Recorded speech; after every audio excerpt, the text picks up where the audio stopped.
Okay, I made it 5 hours and 15 minutes. I made a mistake. First one, right? Whatever. Clearly fewer mistakes than Maui references in this show. But my mistake was Steve Denman is in the next segment. I'm You're sorry. jealous. I did not look at my schedule. I You're should so have. jealous. I got things backwards. You're but jealous. that's a good mistake because that means Norm Brown is on the phone instead, and we love Norm Brown, second-year coach at North High. Norm, are you with us? Yeah, I am. How are you doing? Have me on. How are we doing in Oildale up there? Hey, we're heating it up, man. We're getting the heat up. We're heating up all of Bakersfield right now. Can you feel our heat? Well, if that's where it's coming from, shut it off, please, because y'all are too hot for us. No, I live in Oildale myself, so I know things are no different up there than anywhere else. But tell us a little bit about your team this year, Coach. I know things are just getting rolling. You got a lot of good guys to replace, but you also feel pretty good about some of the guys coming up, I think. Yeah, we feel really good. We are young, we had to replace 26 seniors last year, and that's, always a difficult task. But the guys, we had a very solid spring, and our summer workouts were really good. We were in the 7-on-7 leagues with the Division I schools up there and try to compete with them a little bit. We're going to scrimmage Stockdale this Friday, and got a lot of juniors that stepped up now to be seniors, and so it all starts with number one, Marley Garnett, All Valley punter and our quarterback, returning starting quarterback from last year. Great leadership right now and doing a great job. Joseph Davidson, he's got to step in and fill the shoes like Curtis Thorfeld had last year. I think he can do it. He had an opportunity to really carry the ball last year for us, and he is really good out of the backfield as well. Returning free safety, Jacob Bruman. He's rangy. He's overly confident at times, but he's exciting to watch, and he's awesome. I think there's an area that we needed to improve on was obviously we had 4 senior all-league linebackers, so we had to really look at that area, and I think we found it in Dustin Reed playing middle linebacker, junior from last year, will be a senior this year, and an athlete like Bradley Mauser, we're going to use him in a lot of different places. We brought up some guys from the JV. Their starting center from last year will probably be our center this year is Garland Mixon. And Chris Romero, who will be a sophomore. We brought up about 4 sophomores, including James Johnson at the wideout spot, who's been just a delight to have out there as a big weapon who can run. And you'll see him also on defense a little bit. Big bruising fullback coming back, Anthony Tate. He'll probably help us on the lines as well because he's athletic, but he's almost 6'1", 240, 250 pounds. Boy, and, that's quite a list you have there, Coach. That's This is Norm Brown, baby. He talks. Yeah, well, and he knows his stuff. We love it. I mean, it's obviously you have some kids to be excited about. I wanted to pinpoint a couple of things there, and Marley, obviously, as you said, an all-section punter. He is also an experienced quarterback at this point. I think you count on him to go to the next level, right? I mean, he's got to carry the offense instead of just hold it together at times. Yeah, I mean, people don't realize that he just, I think just a week ago turned 17. So he's young. He had a lot of learning last year and is well developed now through obviously spring and summer, and nearly stands 6'4". His dad's I think 6'6", 6'7". Still got some growing to do, believe it or not. Good sized man, carries himself well, does a great job leading the team. We have other captains that follow. Andrew Marquez is the strongest guy in our entire ball club, over 1,300 pounds in the weight room, and just amazing at 5'8", 145 pounds. Just amazing to watch him power clean. He's also a captain, and I already mentioned Dustin Reed at middle linebacker. Those are our 3 captains right now. We might name one more before the season. Wait a minute, Norm. You said Andrew Marquez, 1,300 pounds in the weight room. What lift are we talking about here? We're talking about squat, bench, power clean. He power clean, I think 2. Yeah, so he's going way so we're combining. He's going way above the 1,000. You never heard of the 1,000-pound club? Yeah, no, I have. I just wanted to make sure I knew club. what we were talking. No, that's awesome though, and it only at his size too. Hey, Norm, it's Trevor. How are you, buddy? I wish everybody could see him. I'm good, Trevor. How you doing? I'm all right. Hey, all right. kind of give us a little insight. Obviously, coming in your first year, you were doing a lot of moving back and forth between San Jose when you left Independence up there and coming back down here.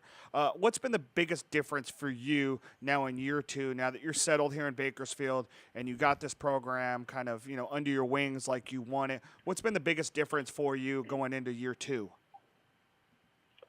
Well, obviously, like any coach that takes over a program, the first year is always very difficult because there's a lot of learning to do in the spring, and implementing your program takes time.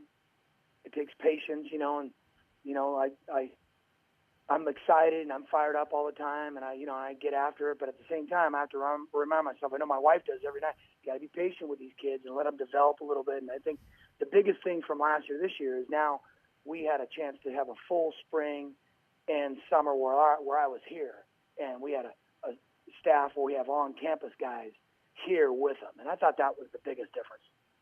Norm, did you foresee, when you take the job, obviously you're looking at the roster a little bit, and I'm not saying it would have stopped you from taking the job, but you foresee how many seniors you have that first year, which is obviously a good thing for that year, but you know that the challenge is coming, right? I mean, is there any way to plan for it or to try to play younger guys? I mean, how did you sort of plan in advance for knowing you'd have such a young team this year?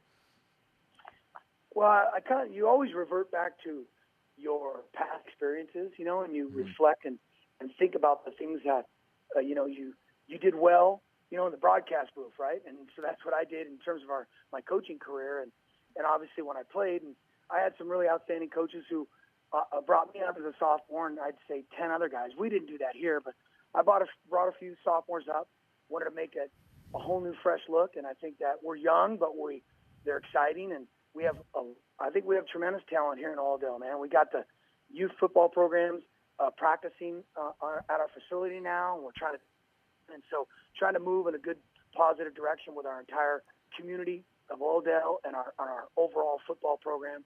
We've got 65 kids out for freshman ball right now. Wow! So we're trying to make some big changes here and get it rolling, and don't look back. Just keep looking forward, man, and moving forward. So in other words, this is more of a just a step in the building process than it is necessarily a year you really had to look out for. Well, I mean, obviously when you lose so many veteran players in a program, that you have to overcome that a little bit because you're going to have to create a whole new unity, a whole new team, a whole new focus. And so our focus this year, one of our themes is next man up, toe the line. We went to Hume Lake. We brought a rope. They never got rid of it. They all had to carry it throughout the entire 3 or 4 days we were there, and that was kind of our motto. And that's what we're looking at. We're trying to get them to believe that, hey, next man up's got to toe the line, So that's our theme, and that's what we're riding into this year with. That's great. Before we finish up here, let's talk about the Southeast Yosemite League just a little bit. And I know it's been a South High haven, really, and I know you're only there for 1 year of that, but they haven't lost a league game in 3 years now. That's sort of the hurdle everybody's got to get over, and it just happens to be your arch rival. Do you put any more emphasis on South High when guys are going through conditioning, throw their name out there to try to get a little more effort, or is it more just a let's worry about what's coming up first, and we'll worry about that at the end of the year? Well, we always set the tone with climbing the ladder. You got to climb the ladder. You got to take 1 week at a time. But yeah, South never leaves our mind. That's the sword game, and we're never gonna let that thing leave our kids' mind. Yeah, that's a big game. Kerry Mills does a great job over there. He seems to get his guys ready every year for us. This year is big time because we open up league over there on the road against South High, and so yes, that's an important game, but it's never the live all to end all games. You're always got one more to go and one more focus, and so that's what we did last year, and we got to that title game against them, and we didn't come out on top, but our kids played extremely hard, and that's all you can ask your kids to do if you're a coach is come out, prepare the best you can possibly every day, just like life, and go out and have enthusiasm and have a spirit about you and play as hard as you can for 4 quarters, maybe 5 quarters. Who knows? Yeah. How long that game's going to go? And so that's been our theme in terms of focusing for South since I got here. And yeah, we always slip a little beat South in there every time. We're still on that line. We're hoping this year will be the year. Absolutely, yeah. And a couple things I'm noticing on your schedule. You actually do not end the season against him this year for the first time since you rejoined the same league. It's October the 7th is that game at South. You've also got 6 road games. You play Owasco and Independence, at Tehachapi in non-league play. These are tough games. What do you make of your schedule? Big challenge on the road. Last year we struggled a little bit. This year we can't afford to. Our school is under construction right now, and it's about to just set the entire Bakersfield on fire. We're heating it up over here, and we got a brand new offices coming in, brand new lawn in the quad area, and the biggest gym in Bakersfield coming in next year. I love that. So, we're looking for some really bright things here in Odell. Our community's fired up. Our kids are excited. We're ready for the season to start. Yeah, that's how you started, and that's how I think it's a good way to end. That's Norm Brown of North High School. We appreciate you joining us, Coach, taking the time this week. If you don't mind, I'm going to go to break. Norm, if you would stay on the line, I just got one question to ask you off the air, and then we'll move on. And I promise this time Steve Denman of Tehachapi is coming up next on Thanks, BVarsity Norm. Live. Back I up. appreciate it, guys. Thank you. Good luck to you guys.